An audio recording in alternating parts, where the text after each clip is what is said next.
ఒక్కొక్క వ్యాయామం వల్ల మీకు ఎలాంటి ప్రయోజనాలు, ఉపయోగాలు కలుగుతాయని తెలుసుకుందాం.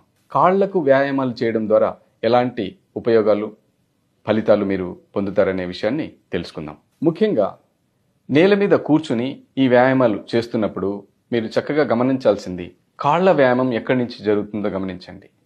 నడుము దగ్గర నుంచి కాలి వేళ్ల వరకు చక్కగా ఇలా మనం లెఫ్ట్, రైట్, ఎడమ, కుడికి ఈ మన నడుము జాయింట్ దగ్గర నుంచి మోకాళ్ళు మొత్తం అంతా తిరగడం జరుగుతుంది. ఇలా మనం కదలికలు జరిగినప్పుడు ఈ నడుము దగ్గర నుంచి కిందకి జరగవలసినటువంటి ప్రాణశక్తి ప్రవాహం, ముఖ్యంగా మనం ఏం తెలుసుకున్నాం? ఈ వ్యాయామాలు ఎందుకు చేస్తున్నాం? ప్రాణశక్తి ప్రవాహం మన శరీరంలో సక్రమంగా జరగడం కోసం.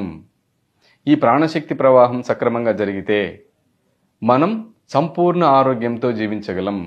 ఆరోగ్యం అంటే అందరూ ఏమనుకుంటున్నారంటే మన మెడిసిన్స్, ఔషధాల్లో ఉందనుకుంటున్నారు.